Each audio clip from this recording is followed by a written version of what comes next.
Let's use the graph of f of x equals 2 to the x to find the graph of the inverse log base 2 of x.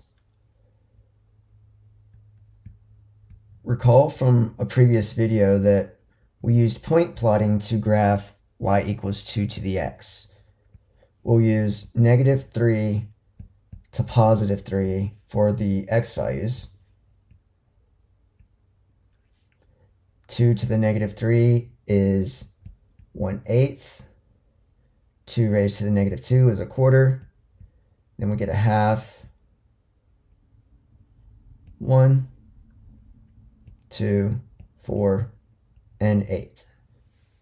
So we can graph these. When x is -3, the y value is 1/8. Then when x is -2, we get 1/4. 1/2, 1, 2, 4, and 8. So we have this exponential curve. To find the graph of the inverse function, we can just switch the x and the y values. So we have 1/8, -3, 1/4, -2, 1/2, -1, 1, 0, 2, 1, 4, 2, and 8, 3. And we'll just plot these points. We have 1/8, -3, 1/4, -2, 1/2, -1, 1, 0, 2, 1, 4, 2, and 8, 3. So we connect the dots, and we have our curve.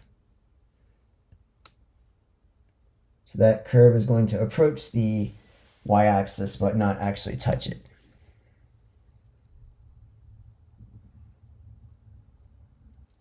Using the graphs, let's talk about the domain of the exponential, 2 to the x. We can see the x values for 2 to the x, the domain, will be -infinity up to +infinity, all real numbers. The range, or the y values, start at 0 but don't include 0 and go to +infinity. Now when we look at the inverse graph, remember domain and range are just going to be switched. So the domain of the inverse should be the range of 2 to the x, meaning the domain is 0 to infinity. And you can prove that by looking at the graph. Notice the x values start at 0, not including 0, and go to +infinity. And the range of f inverse will be the domain of f, meaning the range of f inverse is all real numbers. And again, we can confirm that by looking at the graph. Notice all the y values starting at -infinity and going to +infinity are included in the range of f inverse.